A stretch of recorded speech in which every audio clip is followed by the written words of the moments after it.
Welcome to the Big O Show on the Overreaction Sports Network, powered by Believe. Still the same damn kid from Oklahoma, same old dreams hanging off my shoulders, wishing and waiting on a shooting star for all to see.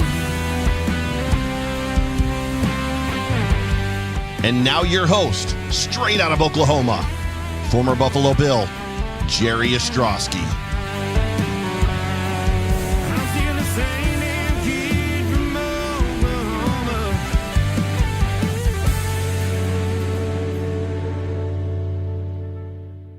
Oklahoma. Welcome into another Big O Show, Bills Mafia. And this is the Big O Show, Wednesday nights, 8 Eastern Time, 7 Central, on the Overreaction Buffalo Sports Network. We are powered by Believe, and this is a show about the Buffalo Bills, hosted by a former Buffalo Bill. Get in the comments, if you will. I want to get a little feedback from you guys today. We got all kinds of stuff going on in the NFL. Big news in Orchard Park that we'll get to here in a moment. Just off the wires, Jim Irsay, owner of the Indianapolis Colts, has passed away at 65. So thoughts and prayers out to the Irsay family as Jim Irsay dies at 65. And curious to see what the lineage or ownership situation now will be in Indianapolis.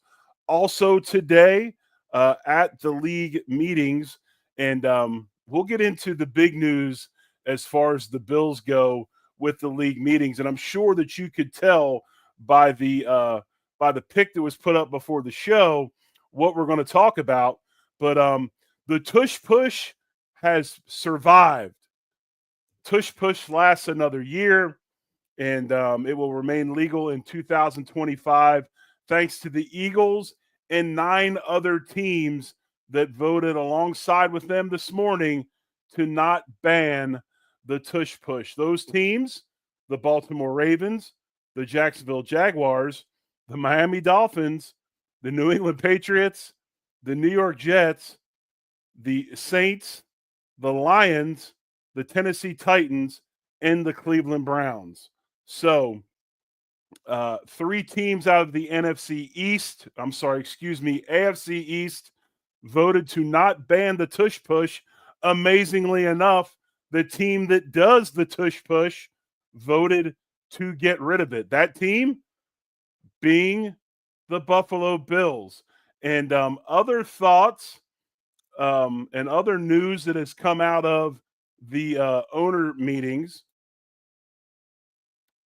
are this: your very own Buffalo Bills will be the team that is featured in this season's Hard Knocks. That announcement today, Wednesday, at the spring owners meetings, that the Bills, led by the MVP of the NFL, Josh Allen, were selected for the Behind the Scenes show on HBO, which this season is now in its 25th year.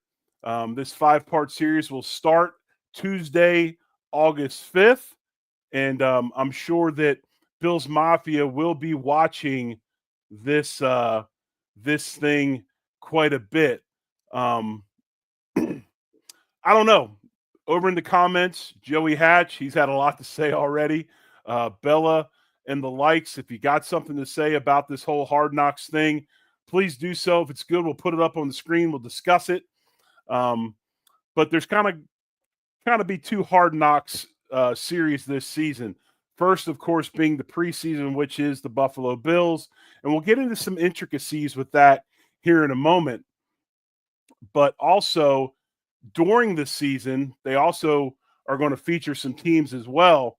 That featured division on the in-season show of Hard Knocks will be the Giants, Cowboys, Commanders, and Super Bowl champion Philadelphia Eagles, which will air in December. So they'll have an in-season version of Hard Knocks also. And as the NFL has reached a multi-year deal with HBO to continue to broadcast the show. Your thoughts on Hard Knocks? My sentiments are mixed. I think it could help the Bills. I think it could hurt the Bills. But obviously, the Buffalo Bills will hold their training camp at St. John Fisher, and which is outside Rochester, New York. 9th season for Sean McDermott. Now he's on Hard Knocks, still seeking their first championship, having not appeared in the Super Bowl since the 4 consecutive Super Bowls following the 1993 season. The Bills have won 5 straight AFC East titles and have qualified for the playoffs 7 of the past 8 years. Richard Rush has a very good comment over here. And I don't know, Richard, if somebody can look this up during the show, has any team from Hard Knocks won the Super Bowl?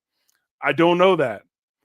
Usually teams that are playoff teams are the ones that get into Hard Knocks. Now, obviously, I believe last year they had the Chicago Bears. Bears not a playoff team, but don't know that question. Don't know the answer to that question. It should be pretty good. So looking at this whole scenario, interesting to say the least. Do you like it? Is this a situation where this becomes a distraction? This is a Bills team that obviously has gotten to the AFC Championship game, hasn't had the success that they want and or Bills Mafia wants. Does adding cameras in training camp make this a distraction? Don't quite know the answer to that. Daniel says, no, not in the year they were on Hard Knocks. So let's hope and pray that this is the first year that a team that's on Hard Knocks wins the Super Bowl. I don't have a problem with Josh Allen on Hard Knocks. I think Josh Allen will handle himself well. I would imagine that Deion Dawkins will be a player that they highly emphasize or put a highlight on. We all know Deion and his personality, and we'll talk a little bit about some Deion Dawkins news a little bit later in the show. But Joey does bring up a good point over here in the comments. And like I said, if you're new to the show, hit the like button, subscribe, review it, tell your friends, get in the comment section here on YouTube. And if you put some stuff up that's good, we'll talk about it. Not only do the Bills have the Hard Knocks distraction, they also have a holiday movie that is going to be on the Hallmark Channel with the great Tony Danza. So lots of things going on. But I will say this, and I don't know if anybody's noticed this about the Bills organization as of late, but since the season ended to now, this organization has put themselves in the spotlight. Lots of media availability with Brandon Beane and also Sean McDermott. Lots of interviews, lots of things going on, whether that be because they feel they need to step into this day and age and do it, or they feel because there's a new football stadium that's being built and they have to market the thing. But this is a deal where the Buffalo Bills have made a concerted effort through social media, through actual media appearances, to make sure that they have been seen out there, not only in the socials, but on television. So this falls in line with that whole scenario. This falls in line with what I think the Bills have been doing over the last so many months. Brandon Beane, we all know the WGR situation and what happened there and things like that. So I definitely believe that Buffalo has made a concerted effort to get back from behind the office door, from behind the desk, put themselves out front, and an appearance on Hard Knocks kind of solidifies that theory. Personally, me anyway, I would love to have been a part of the Hard Knocks episodes back with the teams in the 90s. I think those would have been unbelievably entertaining. I think they'd have been amazing. But I do believe this team will definitely come to the forefront as far as personalities go. I truly believe, like I said earlier, Josh Allen, Deion Dawkins, and I'm sure there's some others. I wouldn't doubt if Hairston's one of those guys, and I know he's a rookie, but he's a guy that has a huge personality. And I definitely think that they'll showcase players. I don't have a problem with it. I don't think it's going to be a big distraction, but it will bring to light to the Bills Mafia what goes on behind the scenes, especially in training camp. We all know the scenarios of players that are cut, guys that get moved, and those types of things usually follow one of a kind of a Cinderella story, a guy that's trying to make the roster. I do believe that the Bills will use this as a positive moving forward. But one of the areas I want to talk about, and we're not going to have a hugely long show today, not a ton going on. Next week, if you tune into the Big O show, I want to start getting into position breakdowns. We're about to that point. We're at the end of May, start of June, and we're going to start getting into specific positions and break down those positions and talk about who's available, roster building with those positions and things like that as we lead into fall camp at St. John Fisher and obviously August 5th when Hard Knocks begins. But one area that this could really, really bring some light upon is the James Cook situation. Does this become a distraction if James Cook does not go to training camp? We all know that he's not at One Bills Drive as we speak, whether he's off doing his own thing, whatever. I truly believe that he's doing the stuff he needs to do training-wise to stay in shape, but he's not with the team right now as he kind of lets his displeasure of not having a contract extension be known not only to the front office, but also the city of Buffalo and Western New York. So you've got the James Cook situation. How does this play out in Hard Knocks? Personally, I think one of the reasons Hard Knocks is in Orchard Park this offseason and at training camp with the Buffalo Bills is this situation in itself. I think that the James Cook situation is something that they can use. It's something that they can put their hands around. They can really, really emphasize it and do what Hard Knocks does to things like this. But I will say this, and I truly believe this. This could also be a negative for James Cook, especially if Ray Davis or Ty Johnson really start producing. And obviously there's some rookies and some other guys, Gore Jr. and all that are on the roster at the running back spot that are going to get a ton of reps because, and I'm not saying I have no idea if James Cook comes or not, but he's not there right now. So what if Ray Davis goes out in the preseason and balls out? What if Ty Johnson goes into the preseason and balls out? We already know the situation contract-wise with Derrick Henry in Baltimore, what he just went ahead and re-signed for, which is not a good number for James Cook when you look at comparisons and you look at running backs in the NFL and what they're getting paid. That contract probably hurt James Cook's argument more than it helped it. But if you look at this situation, what if those young players go out and do really, really well? And not only is this a thing where you've got the team that's obviously seeing this, you also have the nation that is seeing this unfold in front of them. So that's one area that I think when it comes to this Hard Knock situation and when it comes to how this thing plays out, if there is a player that could benefit and or be hurt by this Hard Knocks situation, it would be James Cook. So that's something to keep an eye on. It's something to look at. And it'll be a main storyline, I'm sure, as it goes into training camp. Now, obviously, James can put an end to all this if he just shows up. Bills are now in phase 2 of OTAs, moving, of course, towards phase 3. We're not far away, folks. The second greatest holiday in this country is this weekend, which is Memorial Day, where we sit back and we give our troops gratitude for what they've done for us as American citizens. And to me, Memorial Day is 1B, 4th of July is 1A.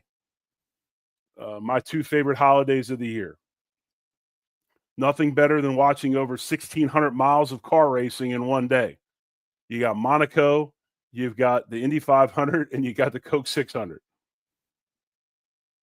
But if you look at this situation and how this all could play out, I think the James Cook saga will very well be at the forefront of Hard Knocks this season. So, as we talked about earlier, Jim Irsay passes away at the age of 65. Good friend of the show, Zig Fergassi, sent me a text. He said an interesting tidbit.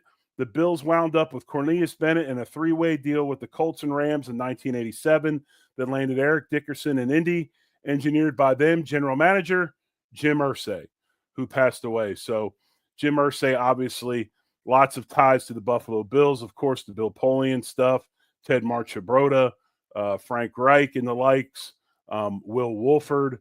There's a lot of history between Irsay and the Colts and the Buffalo Bills. So, again, thoughts and prayers out to his family as Jim Irsay passes away at the age of 65. We'll sit back and watch what the lineage is, or what what that franchise ends up doing, if it stays in family or if it moves on to someone else. So besides the Buffalo Bills being named the team for Hard Knocks, and besides the Tush Push being not banned, your thoughts, Bills Mafia, on the Tush Push still being legal? Interesting, like we talked about, Sean McDermott and the Bills voted against the Tush Push, although they're a team that utilizes the Tush Push quite a bit. So have at it for what it is. Other news that has come out of these spring meetings, Dion Dawkins spoken into his existence, and we now have it. So every year, and Dion said today, history was made today. Dion's posted something that started with an idea and a conversation, and now the Protector of the Year award is here and here to stay. Thank you to everyone involved today. We capitalized, made history. I'm a huge proponent of this award. Obviously, Protector of the Year is an offensive line award, okay? Do not be shocked if Dion Dawkins isn't the first recipient of this award. If he's not, I would imagine that he will win this award before he retires, especially with the Buffalo Bills offensive line that only surrendered 14 sacks of Josh Allen all season long. And then you have James Cook, who also led the NFL in rushing touchdowns. So big props to my man Dion. Love Dion Dawkins, one of my favorite players in the history of the game. I'm so happy he's with us. And big time love to him and the rest of the offensive linemen who now have something to look forward to. Those O-linemen across the NFL that now will have an award that goes to them as the Protector of the Year. So just a little bit more news that has come out of the spring owners meetings. Something else I wanted to talk about as we get into the latter part of the show. Again, this is the Big O Show. We're on Wednesday nights at 8 o'clock Eastern Time, 7 Central, right here on the Overreaction Buffalo Sports Network. We are powered by Believe. And myself, John Fina, we're getting out there doing some other Buffalo Bills-related content through the Believe Network. So you can also check us out with that. And just remember, I am on with Joe Marino and Jeremy White as well on the Bill Squad, which is on Locked On Sports. And you can check us out Mondays and Thursdays, noon Eastern Time, 11 Central. So we're on chopping it up about the Bills. It's been a great show. I've enjoyed it. Always good to work with those guys. But remember doing that. And then also our normal overreaction content that we put out, our Sunday night or Monday night shows, are in the off season, our periodical on the beat shows, as well as some other things. We'll get into our in-season content as we get closer to training camp. We'll drop on you what we're going to do in season. We're looking, since I moved to Wednesday, we're looking to add a new show on Thursdays. Hopefully we can get that done. That show will be centered around sports betting. So hopefully we get that done as well. But other news that has come out of the ownership meetings, the Olympics. The Olympic NFL players playing in the Olympics and flag football has been passed. And say what you will, it's here, and each team's allowed to have 10 players. Personally, this is not a fair fight in my estimation. Personally, this is an absolute slaughterhouse. I would be surprised if some of these teams from other countries can score, let alone win a game against NFL players in flag football. But when you look at this, they say they're going to have 10 players. So how do you make up a roster? Is it one quarterback, two running backs, two receivers, three DBs, two kind of hybrid linebacker DNs? How do you put this team together? If you have suggestions, you can put them up in the comments. But I kind of went with just the simple math of two quarterbacks, two running backs, two receivers, two DBs, two linebackers / DNs. Now, if you go with players in the league, who do you select? Because I have a whole nother set of players that I would go with if it was all time. So, for instance, if we went all-time flag football team, there's a good chance that Randall Cunningham and Michael Vick are my two quarterbacks. I have a guy like Deion Sanders playing DB because I can also play him at wide receiver. Thurman Thomas is going to be on my flag football team. As far as catching the ball out of the backfield and everything he needs to do, Thurman will be on my flag football team, my all-time team, along with his college teammate from Wichita, Kansas, one Barry Sanders. Those two guys are going to be on my team. Wide receiver-wise, we talked about Deion going both ways. Who else do you bring in? You bring Charles Woodson in. Woodson's a guy that can play both ways. And then you look at defensive ends. I mean, obviously, the prototypical flag football defensive end of all time would have to be LT, correct?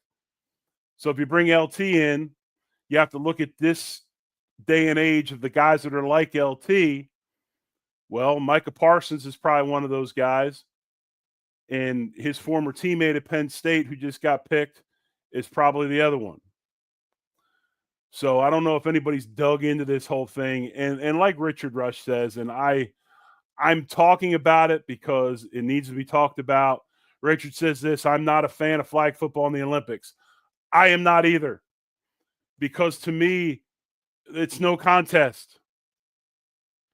There's nothing.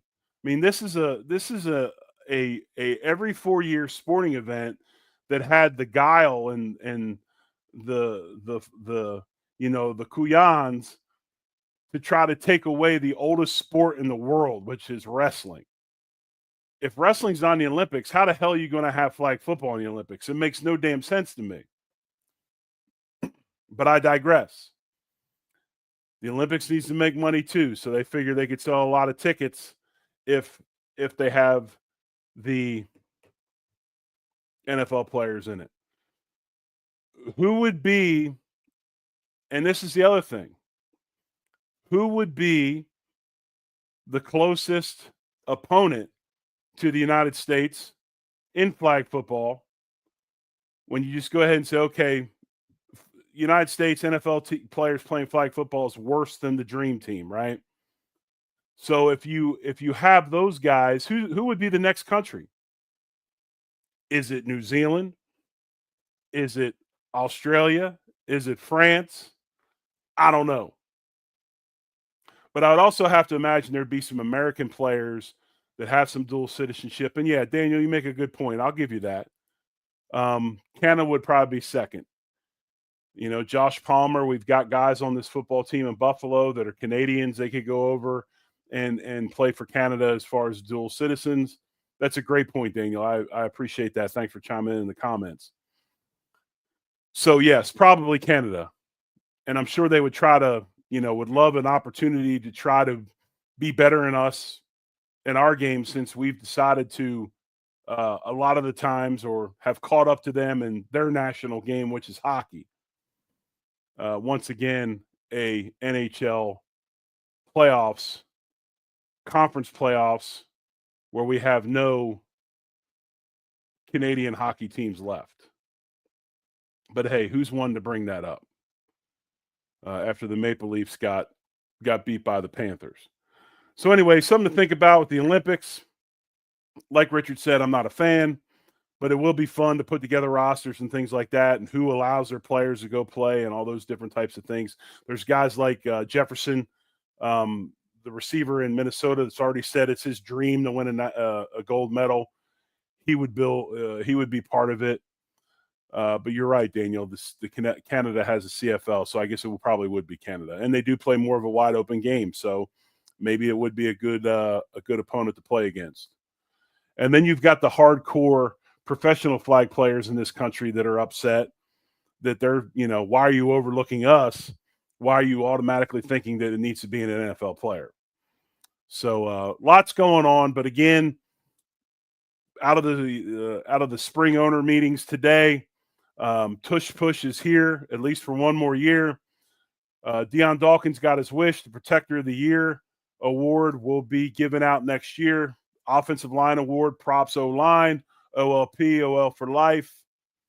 And also the Buffalo Bills have been named the team that will be in Hard Knocks this season.